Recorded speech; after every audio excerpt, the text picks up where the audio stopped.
So I remember when I was first getting into the pentatonic scale and starting improvising and whatnot, I found it very confusing and elusive as to how people would just be able to play all over the fretboard using these pentatonic shapes. Now, if you're familiar with the pentatonic scale and all the 5 shapes, you've probably learned them in this manner. So you've probably learned, okay, if I'm in the key of A, pattern 1 is here. Right, then you learn pattern 2 starts on that second note of pattern 1, and you go through it like this. Right, then pattern 3 starts on the second note of pattern 2.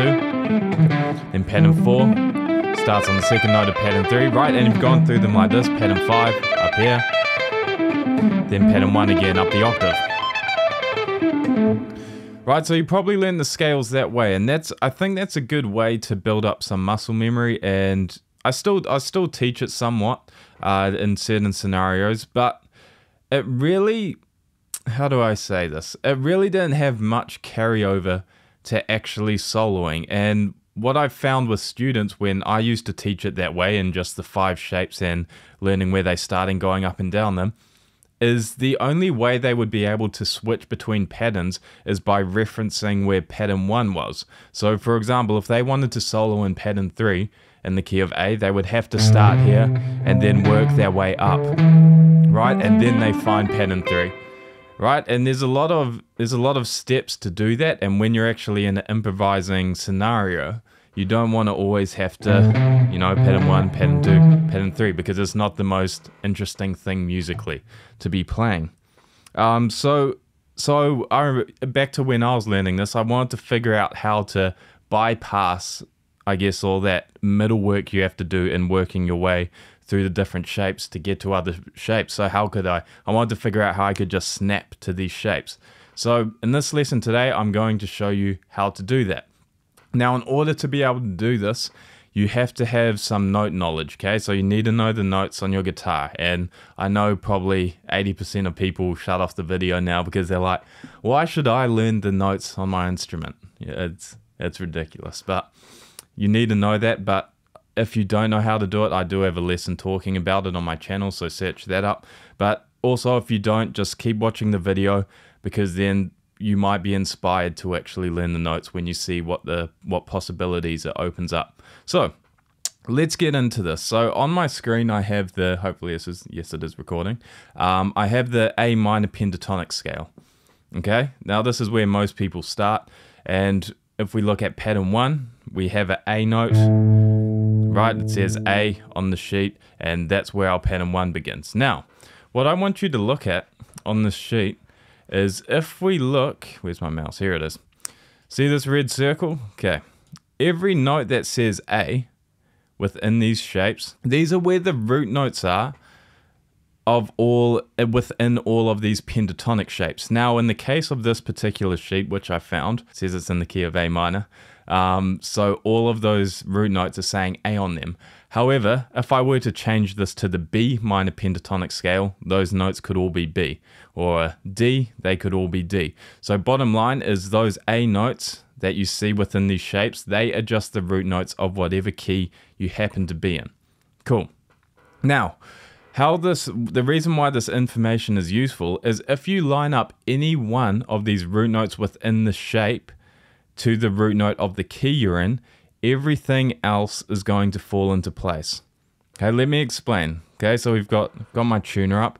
Okay, the A minor pentatonic scale has the notes A, C, D, E, G. Right, then you'll notice this next note. Right now my finger is on this note here. Look, that's an A again. Right, C, D, E, G. Now I'm on this note, which is, oh, here we go.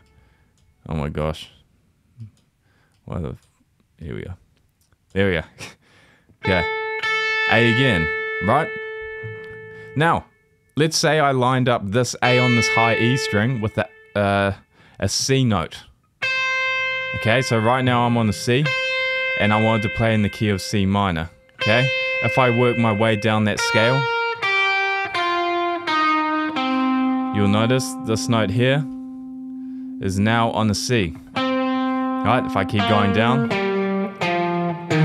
and finish up here and move the circle, was actually way more difficult than I imagined it was going to be. There we go. Right now this is on the C.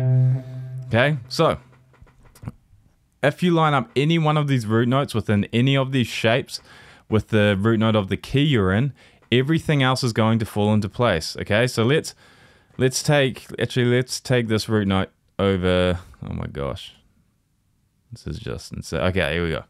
Let's take this A note here. If I line this up with the A note on the B string, which I know is on the 10th fret, okay, and I go finish off the scale, right, you'll notice now I'm in that pattern 2 box, but instead of having to go, okay, pattern 1, pattern 2, and work my way up, I just lined up that root note with the A note, because I'm in the key of A, for example now, and now I am in that box, right?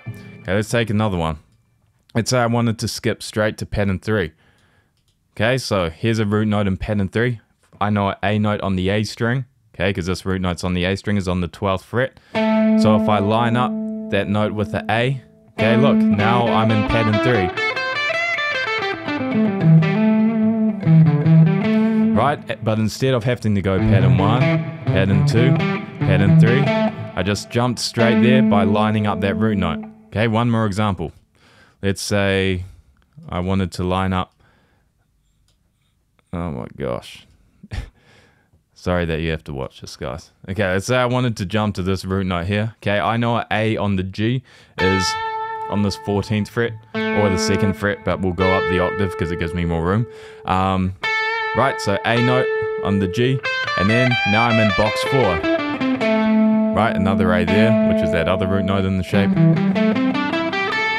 Right, so again, instead of having to go pattern 1, pattern 2, pattern 3, pattern 4 to get there, I just know there's an A note here, there's a root note, there's an A note within that shape there, or a root note, and I just lined that up. Now I'm in pattern 4. Cool? So, this is a way faster way to navigate these shapes than working through them. You have to memorize where your notes are on the guitar, and then where the root notes are within the patterns, and then the world's your oyster. So, this is a lot of information. You're not just going to be able to do this straight away, so I'm going to give you a cool little example and a good key to practice in to begin with, and just some tools you can take away from it. So, let's pretend... Here we go. Let's pretend that we're in the key of D minor now. Okay, so pattern 1 would start on this D note on the 10th fret, right, of the E string. This would be the D minor pentatonic scale. Now, what if I wanted to play pattern 3, or like lower down on the guitar? Okay, check this out. I'm going to choose this note, this root note here. Okay, so instead of me having to figure out where pattern 3 is down here by going, okay, pattern 1, pattern 5, pattern 4, pattern 3. Right, instead of having to work my way down like that, I can go from D up the octave here, right, pattern 1, and then if I know where a D note is on the A string, which I know is the 5th fret, I just line that note up with that circled note in pattern 3. Now I'm in pattern 3 in the key of D minor. Right, so I can go from pattern 1 here, and then, right, pattern 3 down there. Right, so much more efficient, and this will give you a lot more contrast in your playing. Actually, I've got my looper set up, so I'll loop a rhythm track, and I'll switch between pattern 1 and then pattern 3 in the key of D, so you can see what I'm talking about.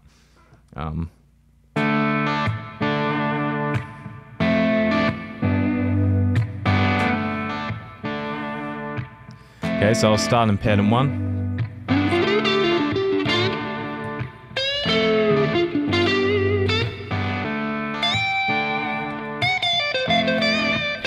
Now pattern 3.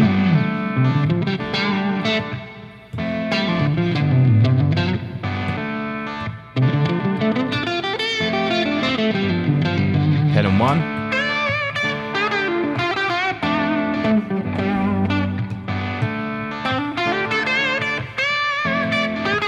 Pattern 3.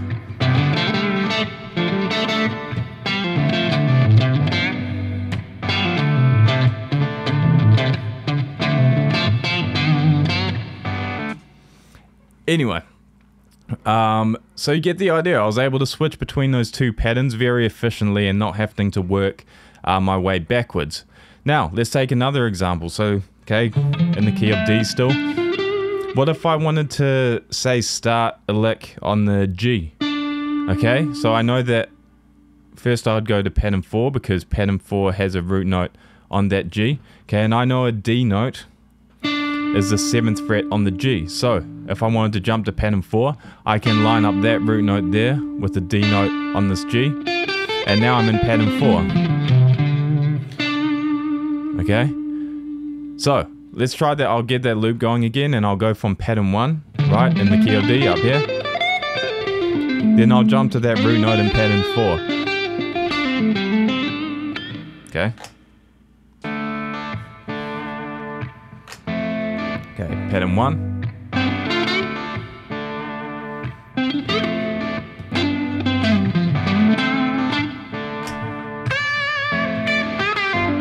Four.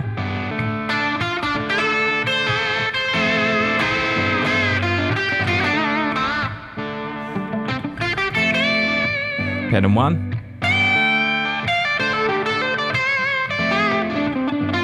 Pattern 3. Pattern 4, this D note on the G.